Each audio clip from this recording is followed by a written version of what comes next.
tiveram que ir embora. Os antigos habitantes das selvas voltaram então a reinar como nos tempos paradisíacos. Os macacos foram os primeiros a descobrir que as plantações de goiaba que os colonos deixaram para trás ofereciam uma colheita rica. Como verdadeiros primatas, os rápidos e engraçados habitantes das árvores não deixam absolutamente dúvidas de que hoje se sentem novamente donos e senhores de Corcovado.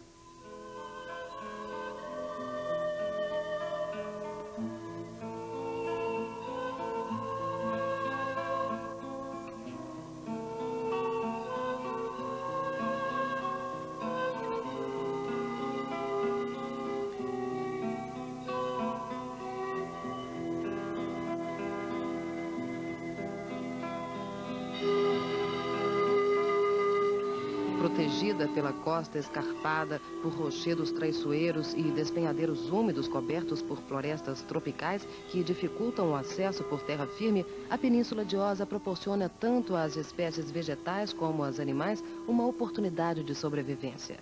Aqui, tivemos a oportunidade de ficar sabendo mais sobre os costumes dos fascinantes macacos da América Central, presentes por toda parte em meio a folhas sempre verdes.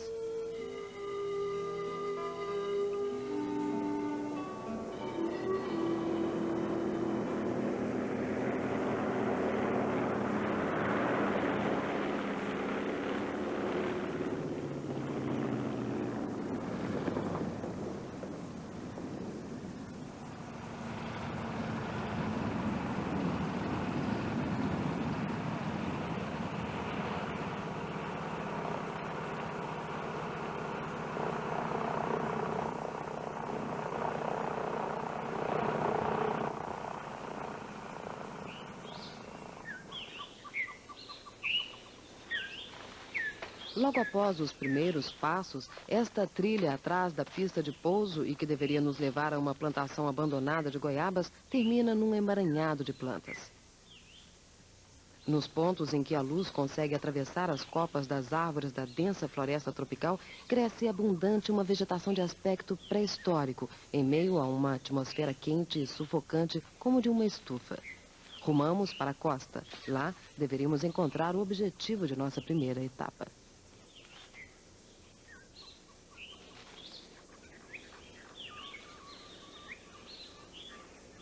Na penumbra da vegetação mais rasteira, brilham os arbustos bizarros de helicônia, ao lado das flores do maracujá em forma de estrela de dimensões enormes que, com sua cor vermelha, como muitas outras flores, atraem os beija-flores para a polinização.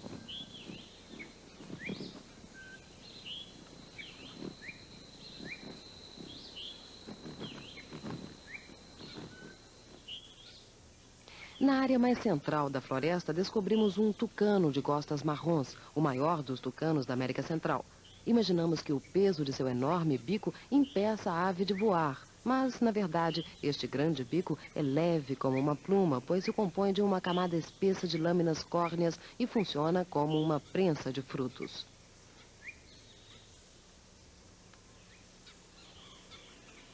Ao constatar a imensa variedade de animais rasteiros, o observador se arrepia só de pensar que o desmatamento da Península de Osa já era um fato consumado.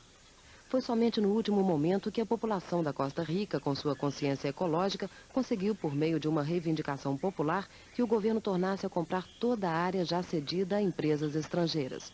Em 1975, 43 mil hectares foram colocados sob rigorosa proteção. Assim, cabe agora às formigas cortadeiras decidirem em que medida devem levar a cabo sua modesta tarefa de destruir as árvores. Mas por mais fragmentos de folhas que levarem para suas construções subterrâneas, realizando suas procissões praticamente intermináveis, as formigas absolutamente não colocarão em perigo as mais de 500 espécies de árvores do Corcovado.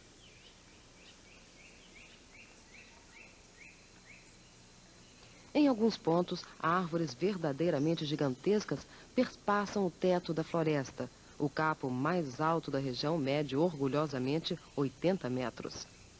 Os galhos destas árvores gigantescas são como jardins inteiros de epífitos, um local cômodo para o repouso dos macacos que podem desfrutar do suave sol da manhã.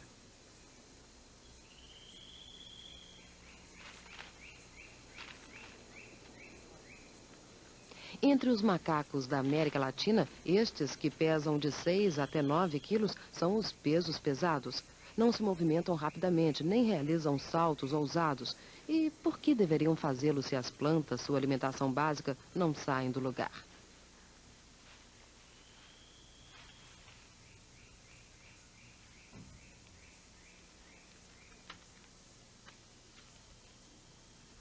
Os macacos do Novo Mundo são, sem exceção, animais que vivem em árvores. Para muitas espécies maiores, quando trepam ou se penduram nas árvores, o rabo serve de apoio adicional, de modo que as mãos fiquem livres para juntar alimento. Enquanto várias espécies de animais, como os macacos, passam toda a sua vida no andar superior da floresta tropical, algumas só escalam as alturas bem arejadas para cuidar da cria. Para este sapo, que mede 2 centímetros, a água das chuvas, que as bromélias acumulam em suas rosetas de folhas em forma de funil, forma o lago ideal para que depositem seus ovos e sua cria possa crescer protegida dos inimigos.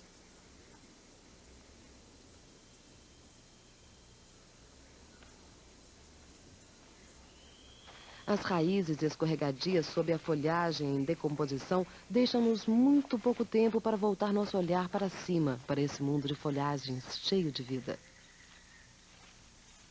Mas depois a vegetação se abre. Enquanto ainda procuramos adivinhar se esta é a plantação que procuramos, damos de encontro com a fazenda abandonada. A casa já dorme profundamente há 10 anos, como na história da Bela Adormecida, mas surpreendentemente encontra-se em bom estado, de modo que ficamos contentes por saber que o teto nos protegerá durante as próximas semanas, principalmente porque no Parque Nacional ainda existe uma saudável população de jaguares.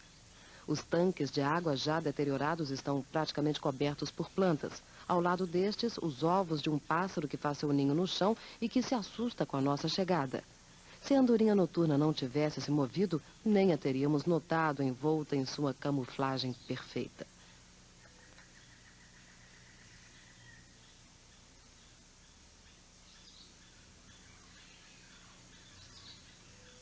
Na superfície arroteada de aproximadamente 2 hectares, em poucos anos cresceu uma respeitável floresta secundária.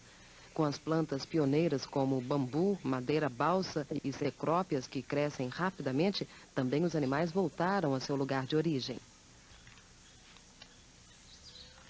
Surpreendemos um bicho preguiça adulto de 2 dedos que, extremamente desengonçado, procura sair do chão e alcançar a árvore para se alimentar. Perturbado e literalmente em câmera lenta, ou seja, na velocidade que os bichos preguiças desenvolvem, mesmo quando demonstram a maior pressa, o bicho preguiça sobe no cipó mais próximo.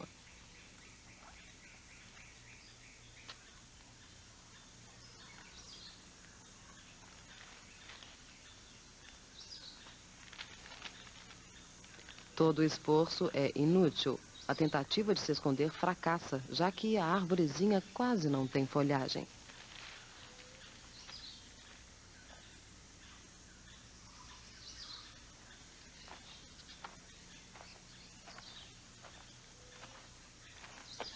Em amplas áreas de clareira cresceu um emaranhado de várias espécies de helicônias. Em muitos pontos, é praticamente impossível passar por entre as folhagens destas bananeiras selvagens que alcançam diversos metros de altura. Por sorte, não levamos muito tempo à procura dos animais que pretendíamos estudar. Um grupo aparentemente maior de outra espécie de macacos se faz anunciar com um canto alto característico que mais parece pertencer a um bando de pássaros nervosos.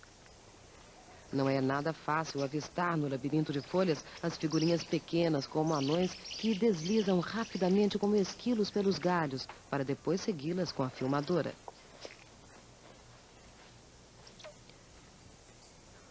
Pouco a pouco, mais de 100 macacos miniaturas de uma coloração amarelo-dourada chegam à clareira, sendo que mesmo os cipós mais finos, da espessura de um lápis, lhes servem confortavelmente de ponte móvel.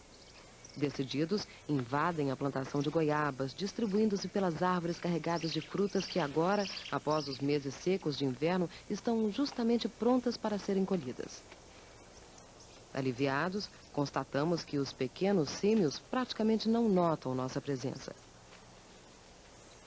Na vegetação mais baixa, oferece-se talvez a única oportunidade de dar uma espiada na vida particular destes anõezinhos muito sociáveis.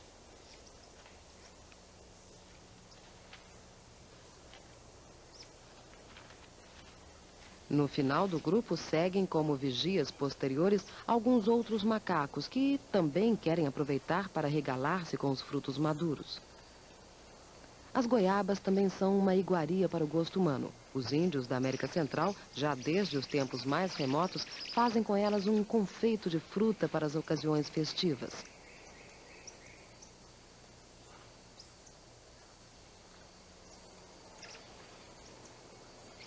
Alguns índios já estão satisfeitos, ao menos por hora. Pesando de 700 gramas a 1,1 kg, praticamente não conseguem comer uma goiaba inteira de uma só vez.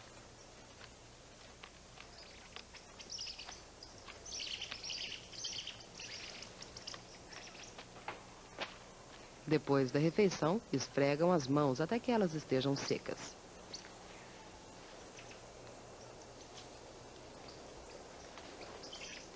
Um dos pássaros que visitam regularmente a plantação é o tangará. O macho só mostra à fêmea as penas de suas costas de um vermelho brilhante durante a época de acasalamento.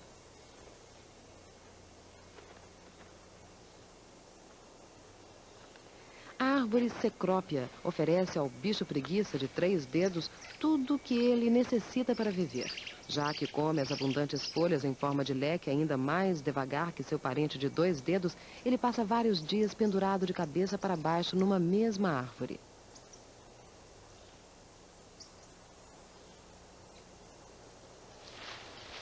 Estes macaquinhos serelepes, em contrapartida, movimentam-se tão rapidamente pelos galhos com seus saltos ousadíssimos que quase não conseguimos segui-los enquanto caminhamos pela vegetação mais rasteira. No topo de uma cecrópia, gostam de petiscar os frutos lanosos.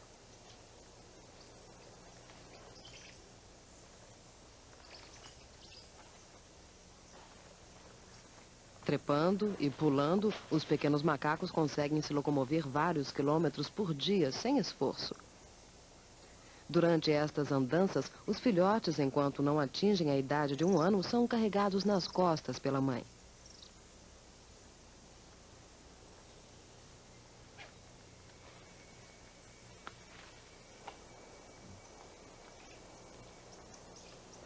Quando não há uma árvore que consigam alcançar com um salto, eles descem pelo tronco e entram nas folhas da helicônia.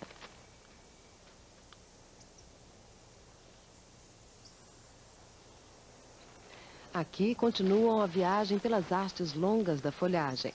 Na parte inferior destas folhas gigantescas, acha-se frequentemente todo um ninho de aranhas, taturanas ou até mesmo morcegos, que passam o dia dormindo, protegidos pela chuva. São igualmente uma iguaria cobiçada. Estes animais que trepam com tanta agilidade praticamente nunca são vistos no chão. Tão logo atinja as árvores mais próximas, o bando sobe novamente para os galhos de altura média que dificultam a visão.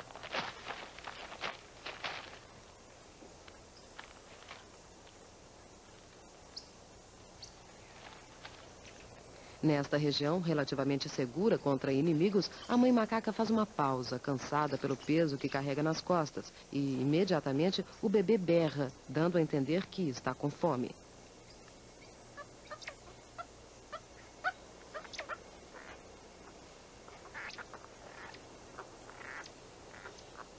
Ele só consegue mamar durante as curtas pausas que a mãe faz.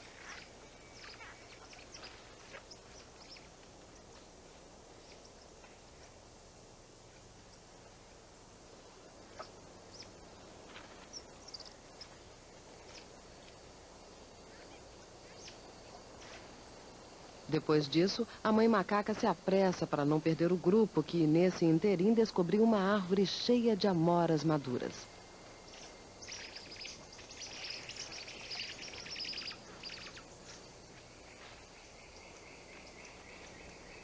As costas da mãe são, ao mesmo tempo, um lugar para brincar e um ponto de partida seguro para investigar os arredores. Na idade de 2 meses, toda folha, todo pedaço de casca e toda a amora é admirada e colocada na boca para que o bebê possa provar seu sabor.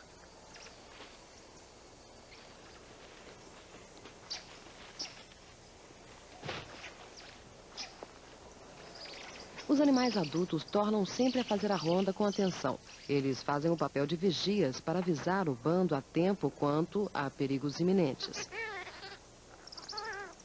Entre o 3º e o 4º mês de vida, inicia-se a vida séria para o macaquinho, que até então ficara empoleirado nas costas da mãe.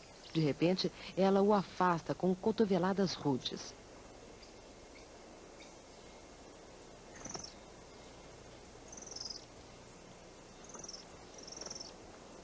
Quando volta para a mãe, esta se mostra totalmente desinteressada e ainda por cima se esquiva do filho quando este tenta subir novamente em seu dorso.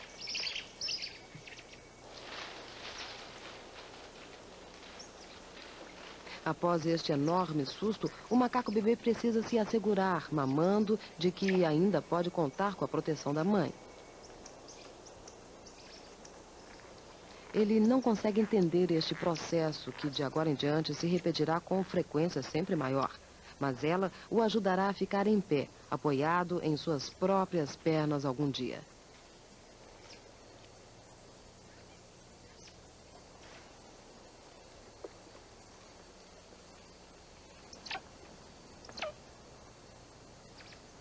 Quando os animais jovens e mais independentes ousam se afastar em suas primeiras excursões, correm grande perigo, sobretudo por causa das aves de rapina maiores, que muitas vezes mantêm-se próximas do grupo de macacos.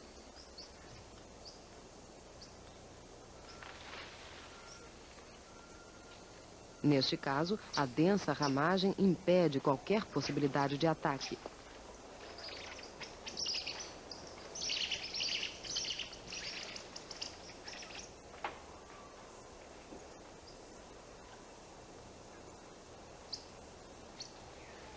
Mas pouco depois de ceder ao ímpeto inicial de realizar suas pesquisas, o pequeno, chorando, procura a proteção da mãe, que escapou de seu campo de visão. Depois de olhar receoso em volta, o fujão entra em pânico e foge. Mas, na verdade, a mãe não deixou de ficar atenta a seu filhote.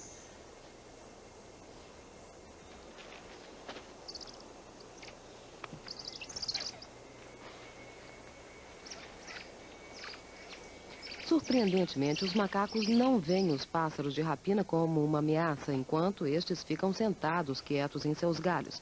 Mesmo assim, sabe-se que muitas das águias da floresta tropical da América Latina, fortes e ágeis, se especializaram em atacar os macacos que vivem em árvores.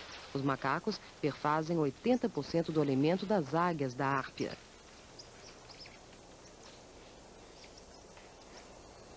Quando um abutre inofensivo paira sobre o topo das árvores, imediatamente todo o grupo está em estado de alarme. Tão logo um dos macacos solte o grito estridente de aviso, rapidamente todos procuram se esconder.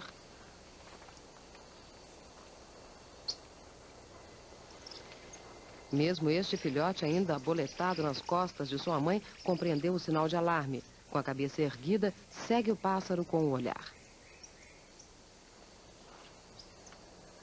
Ainda algum tempo depois do alarme, os macacos parecem bastante perturbados. Espalhar urina na palma das mãos e na sola dos pés é sinal de que o nervosismo está passando.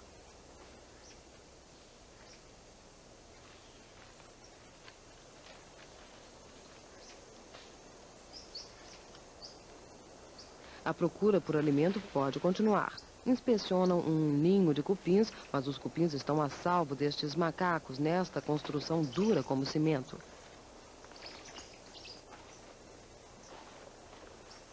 Outros insetos confiam plenamente em sua camuflagem, como este bicho-pau que, quando perturbado, permanece imóvel, como se fosse apenas um galho entre os outros.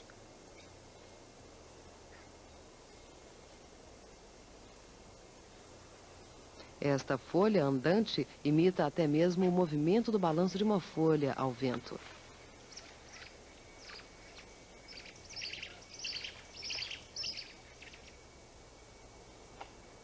Não é de se admirar que estes macacos, apesar de sua agilidade, precisem perambular a maior parte do dia até que sua necessidade de alimento, constituído de insetos, esteja satisfeita. Ao caçar insetos disfarçados, eles contam com a ajuda de sua visão desenvolvida no que se refere à nitidez e cores.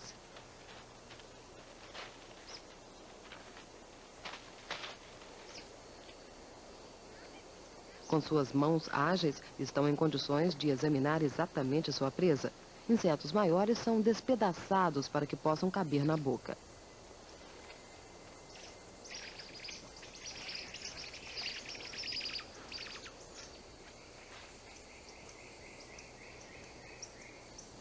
O cajamar sempre está por perto. Ele caça os insetos que o grupo de macacos afugentou.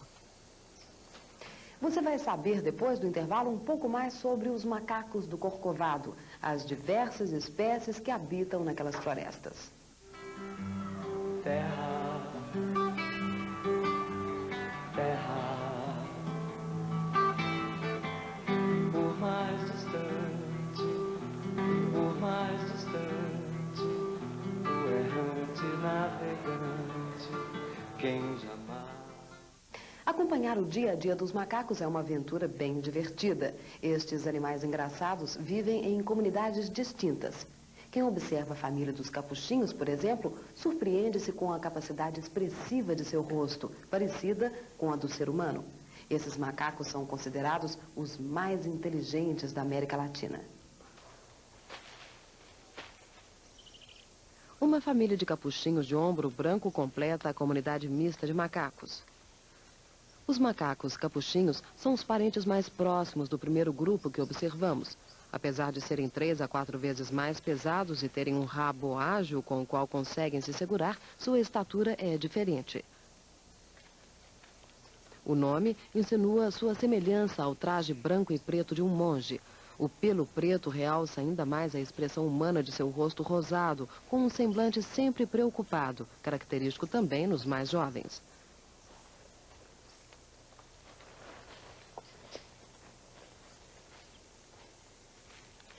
Os capuchinhos são considerados os mais inteligentes dentre as mais de 70 espécies de macacos do Novo Mundo. São conhecidos por seu costume de armazenar sua parte de alimento em buracos de árvores. Logo, podemos constatar sua inventividade para conseguir alimento, depois que sofremos perdas dolorosas em nossas provisões.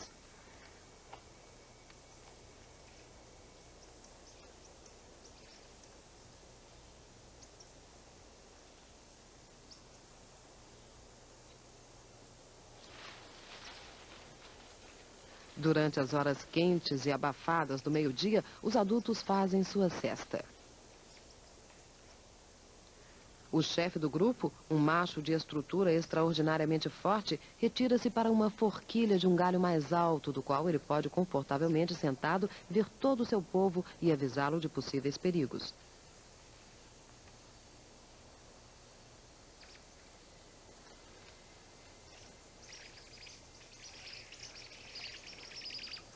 Virando-se mais uma vez, coçando o pelo, arrumando o rabo com um travesseiro, ele se acomoda. Logo também a atenção deste guarda deixa a desejar. Cuidar dos mais jovens já não é mais possível. Já de há muito, a geração do ano passado se uniu aos de 2 anos, formando um bando de jovens que agora, enquanto os adultos repousam, podem brincar sossegados. Os galhos muito abertos de uma majestosa árvore na beira da clareira servem de playground para as brincadeiras de pega-pega.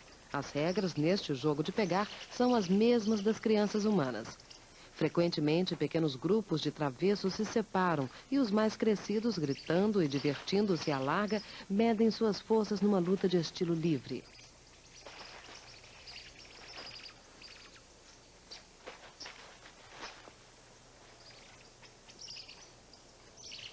Mas, em geral, outros que também estão dispostos a uma briguinha se intrometem antes que a luta esteja decidida.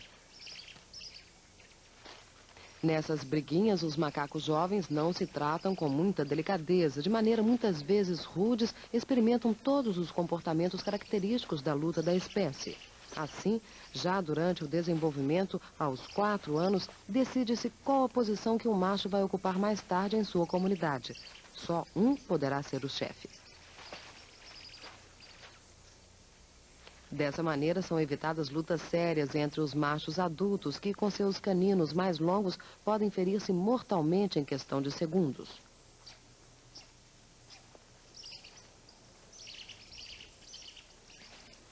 De tanta alegria, os lutadores de meia-idade esquecem qualquer precaução e lançam-se entre os galhos, sem desconfiar de nada.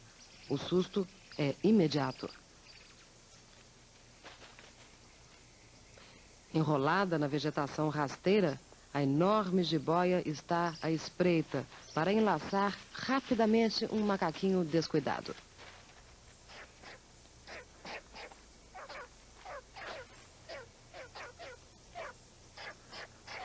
Enquanto o grito muito alto de alerta faz com que as fêmeas reúnam os mais jovens, levando-os para um lugar seguro, o resto do grupo se reúne em volta da cobra, o terror maior de qualquer macaco. Em vez de fugir, eles se arriscam e ousam aproximar-se cada vez mais para observar a cobra gigante, digna de respeito.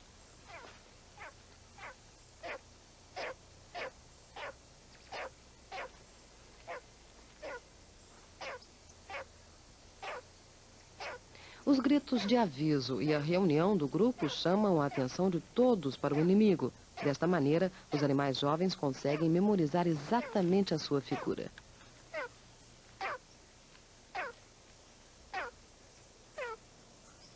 A curiosidade se incumbe do resto. Alguns querem olhar o monstro bem de perto. Outros preferem desviar o olhar e se retiram, mesmo se um tanto embaraçados.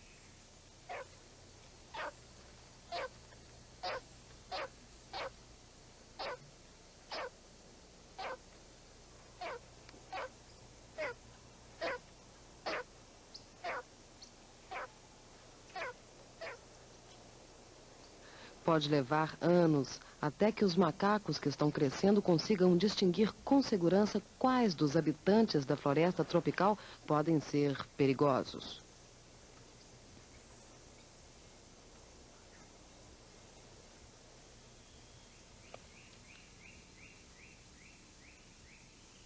Ante o modo ameaçador do iguana, preponderantemente vegetariano, o maior iguana da América Central, somente o rival deixa-se impressionar. Ele abandona o campo, não sem antes protestar.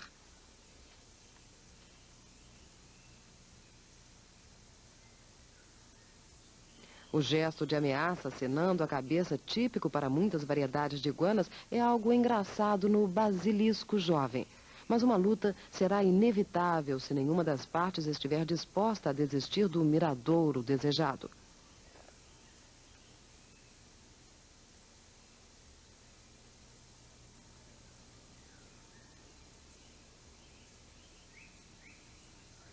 Os basiliscos jovens, do tamanho de uma lagartixa, preferem viver em algum braço raso de rio, pois nas águas rasas, aquecidas pelo sol, acumulam-se aos montes ovas de peixe e larvas de insetos. De um posto de vigia mais alto, os pequenos animais caçadores podem ser facilmente vistos e caçados.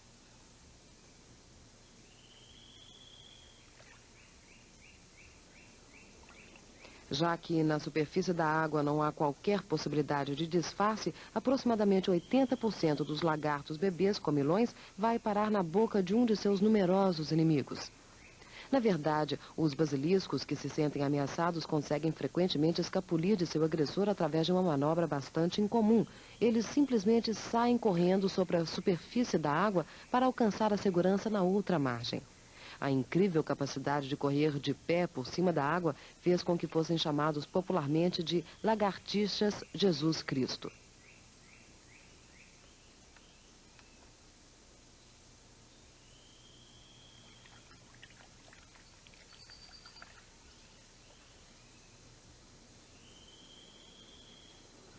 Dessa maneira, alguns desses répteis conseguem alcançar 5 ou até 7 anos de idade. E o macho, com tamanho de quase 1 metro, lembra o dragão pré-histórico por sua crista cerrada no dorso e na cabeça.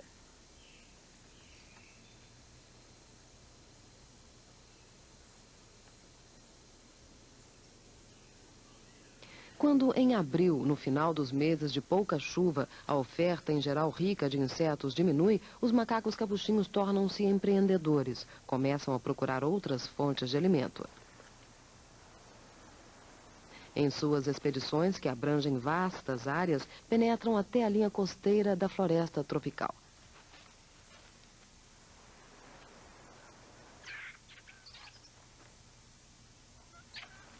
Alguns machos mais jovens lideram um grupo de 26 membros em marcha, numa ordem não muito rigorosa, utilizando confortavelmente como caminho alguns cipós que caem verticalmente. Depois da desconfiança inicial, os macacos há muito já se acostumaram aos 2 companheiros constantes que os seguem com algum esforço, suando e pesadamente carregados. Depois que seguimos o curso em zigue-zague dos capuchinhos, a floresta de repente pareceu lançar-se ao mar em íngremes precipícios rochosos.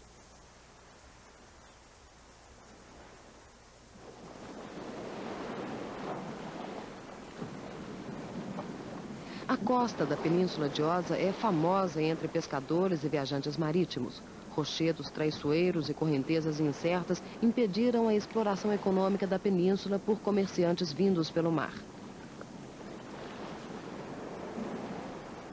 Bandos de pelicanos marrons e outros pássaros marítimos cuidam para que não seja desperdiçada a abundância de peixes nas baías protegidas. Os pelicanos marrons servem-se de um método completamente diferente dos outros pelicanos quando pescam. Com a cabeça esticada para frente, realizam voos ousados sobre sua presa.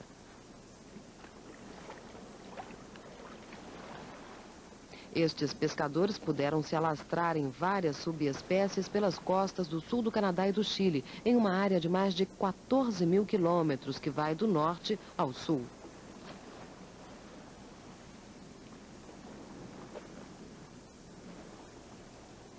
Já bastante ágil, um pássaro jovem, ainda não descolorido, realiza um mergulho para apanhar sua presa.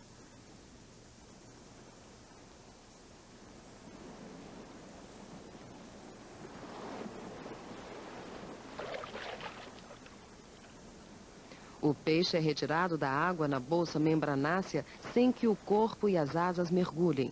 O pouco peso também possibilita ao pelicano desviar-se das ondas que se aproximam, decolando rapidíssimo.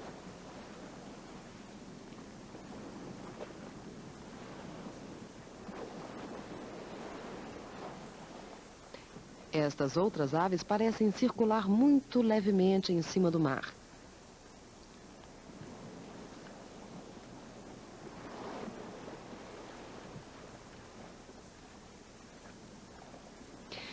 Mas a determinação dos macacos capuchinhos em chegar ao seu objetivo não nos dá tempo para ficar olhando.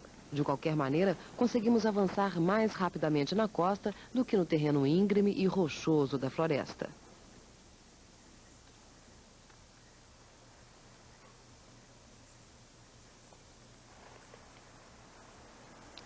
Finalmente, o grupo parou em uma baía pequena, cercada por palmeiras.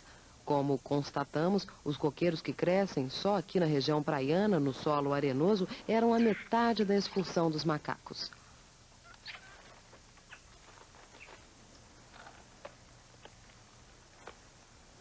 Surpresos, observamos como alguns animais começam a abrir a casca fibrosa dos cocos, fazendo uso de seus dentes caninos.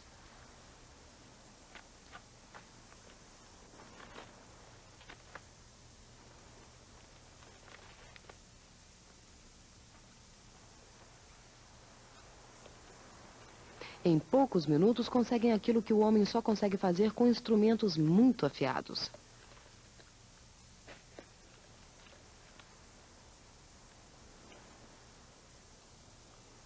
Os capuchinhos também solucionam o problema de beber o leite de coco sem derramar a maior parte. Em vez de copos ou canudos, utilizam a mão como concha. O que correr para os braços é depois deliciosamente lambido no pelo.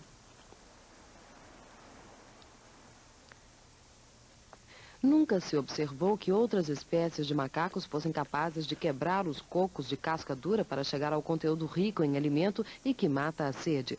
Os capuchinhos de ombro branco são os descobridores deste admirável hábito.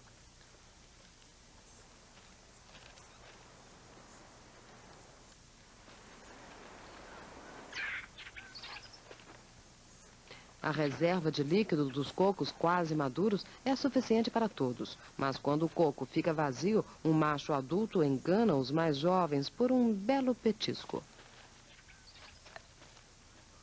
Aparentemente desinteressado, ele se afasta e espera. E quando também os jovens continuam em seu caminho, ele volta rapidamente. Agora ele pode aproveitar sozinho a polpa fresca do coco. O macaquinho repetiu este truque com sucesso.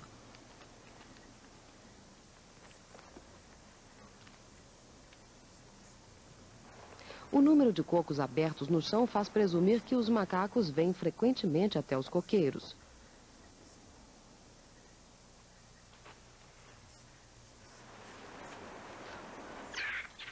Depois, as folhas dos coqueiros são examinadas minuciosamente à procura de insetos que gostam de se instalar entre elas.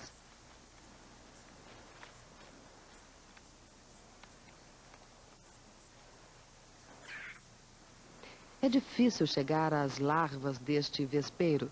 O ninho, como de papel, é vigiado por milhares de minúsculas vespas prontas para atacar. Enquanto o capuchinho ainda hesita, ele sente o primeiro aviso. Ao balançar a folha da palmeira, as vespas já ficam alvoroçadas.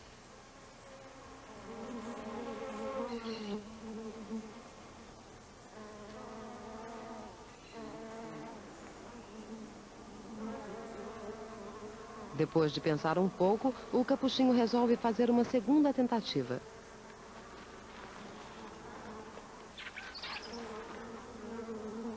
As vespas o convencem a procurar sua sorte em outro lugar. E realmente, logo em seguida, ele encontra seu alimento na forma de formigas, que parecem ser igualmente saborosas.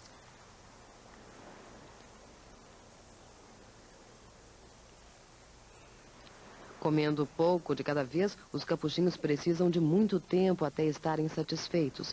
Para cobrir sua necessidade proteica, eles realmente passam 70% de seu tempo diário procurando insetos. Já foram até mesmo observados enquanto caçavam esquilos, aves e iguanas menores para enriquecer seu cardápio.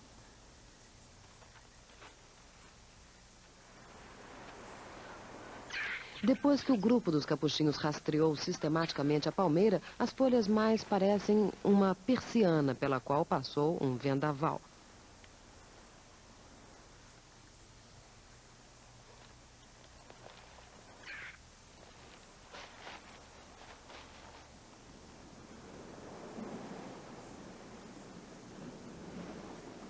Pouco depois, se vê como os macacos se adaptam com rapidez e esperteza quando se trata de experimentar novos métodos para encontrar alimento. Enquanto ficávamos observando o voo elegante dos pelicanos, fazendo uma pausa merecida, não podíamos imaginar que eram os capuchinhos que agora nos observavam.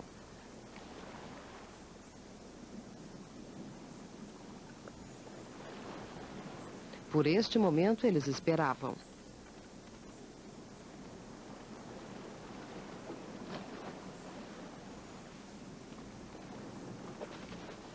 Apesar do grande medo de descer ao chão, as bananas que restaram são um convite para um segundo assalto.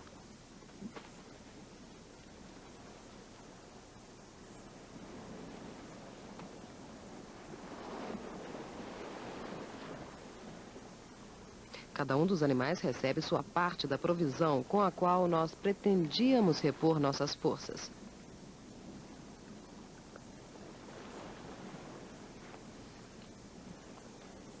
Nossas provisões diminuíram consideravelmente, mas a tentativa de documentar o acidente incomum vale mais do que as bananas.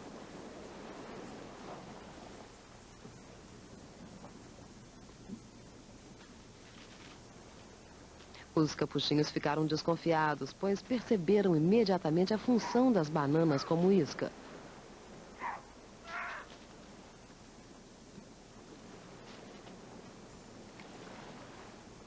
O patriarca do grupo faz uma tentativa, mas hesita quando se vê abandonado pelos outros.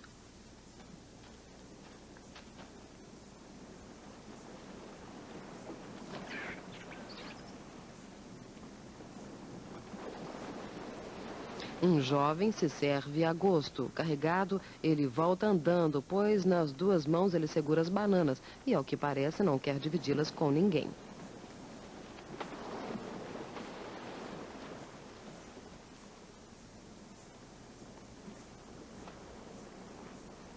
Mesmo as últimas bananas são sacrificadas para os macacos. O chefe do grupo precisa de uma chance para se reabilitar. Depois de hesitar um pouco, ele reúne toda a sua coragem e passa à ação.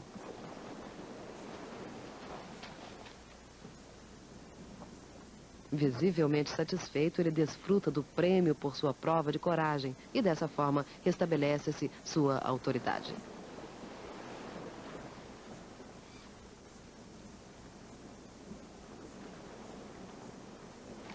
Que nossa última porção de bolo também desaparecesse entre as árvores não estava nos planos. Mas nós quisemos dar este prazer aos macacos.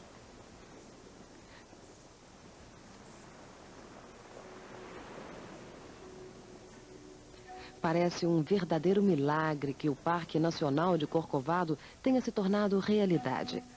Contra os interesses econômicos nacionais e contra a ganância incondicional de empresas estrangeiras, o pequeno país da Costa Rica conseguiu a realização deste projeto de preservação do meio ambiente. Assim, deu um exemplo que não deve servir somente para a América Latina.